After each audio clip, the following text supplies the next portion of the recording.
मैं देखता हूं कई सारे इन लीडर्स के भाषण में एक ही सांस में बोलते हैं ये फ्री भी बड़ा गलत है, फ्री भी बड़ा गलत है, फ्री भी नहीं होना चाहिए, और फिर कहते हैं हमारी सरकार बनी तो हम 200 यूनिट बिजली फ्री देंगे।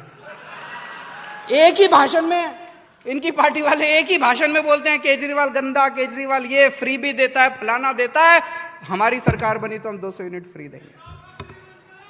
नेताओं का फ्री बंद करो। सही बोला। आज तक भगवंत मान ने बहुत सही किया। ये नेताओं को सब कुछ मिले। आपको पता है एक एक नेता को 4-4 हजार यूनिट बिजली मुफ्त मिलती है। 4,000 यूनिट तुमको हर महीने बिजली मुफ्त मिले तो कोई तकलीफ नहीं है। एक गरीब आदमी को 200 यूनिट बिजली मुफ्त मिल जाए तो सारे नेता चिल्लाते हैं फ्री भी, फ्री भी, फ्री भी, फ्री भी। अरे यार, नेताओं का सारा इलाज मुफ्त होता है, अमेरिका में इलाज करा के आते हैं, और अगर एक गरीब आदमी बेचारा सरकारी अस्पताल में उसको दवाइयां फ्री कर दी तो कहते हैं फ्री भी, फ्री भी, फ्री भी। और आजकल इन्होंने बड़े बड़े, मैं देख रहा हूं, अर्थशास्त्री आर्टिकल लिख रहे हैं अखबारों के अंदर, बड़े बड़े अर्थशास्त्री, अगर फ्री भी का कल्चर चालू रखा तो देश बर्बाद हो जाएगा। मैंने एक भी अर्थशास्त्री को यह आर्टिकल लिखते नहीं देखा कि अगर भ्रष्टाचार चालू रहा तो देश बर्बाद हो जाएगा। भ्रष्टाचार चलते रहना चाहिए। मैं ये फ्री भी कैसे दे रहा हूं? मेरे पास पैसा कहां से आ रहा है? मेरे पास तो पैसा है नहीं, मैं कहां से फ्री भी दे रहा हूं? करप्शन खत्म कर दिया, भ्रष्टाचार खत्म कर दिया। जो पहले नेताओं की जेब में पैसा जाता था, जो पहले अफसरों की जेब में पैसा जाता था, अब मैं आप लोगों के बीच में बांट देता हूं। किसी की बिजली फ्री कर देता हूं, किसी का दवाई फ्री कर देता हूं, किसी की।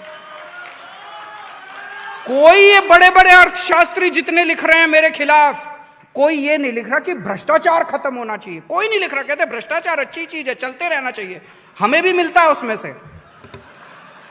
फ्री भी बंद होनी चाहिए। किसी ने यह भी नहीं लिखा कि नेताओं की फ्री भी बंद होनी चाहिए, जनता की फ्री भी बंद होनी चाहिए। ये नहीं चलेगा, ये नेताओं ने लिखा है। मेरे से कई लोग पूछते हैं केजरीवाल जी किसके साथ अलायंस करोगे, नेशनल अलायंस किसके साथ करोगे? मेरे को ये राजनीति करनी नहीं आती। इनका अलायंस मेरे को समझ में नहीं था। ये 10 पार्टियों का अलायंस, 20 पार्टियों का अलायंस, इसको हराने के लिए अलायंस करेंगे, उसको। मेरे को किसी को नहीं हराना, मेरे को तो देश को जिताना है।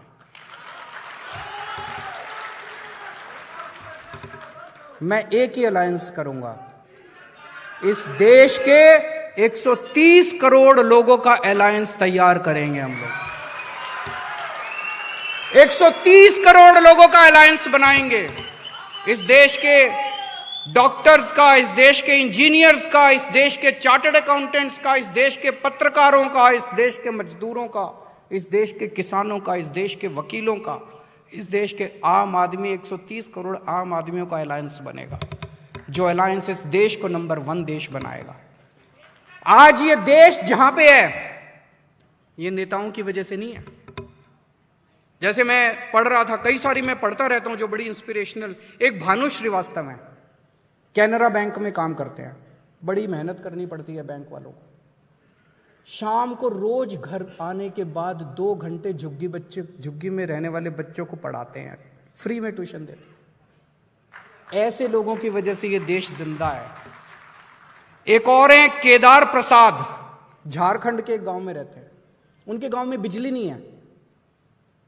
उन्होंने क्या किया, अपनी इधर उधर से डोनेशन करके, पैसे इकट्ठे करके, उन्होंने अपने गांव के लिए एक हाइड्रो पावर प्रोजेक्ट बनाया है, जिससे उनके गांव की गलियों में लाइट आ गई, उनके गांव में मंदिर में लाइट आ गई। ऐसे लोगों की वजह से आज हमारा भारत जिंदा है। इन नेताओं की वजह से नहीं है। नेताओं ने तो लूटने में कोई कसर नहीं छोड़ी। इस देश के ऐसे लोगों को, 130 करोड़ लोगों को हाथ से हाथ पकड़ के हमें सबको मिलकर भारत को आगे बढ़ाना है, तभी हमारा भारत आगे बढ़ेगा। आज हमारे देश में एक पार्टी है, बहुत बड़ी पार्टी है,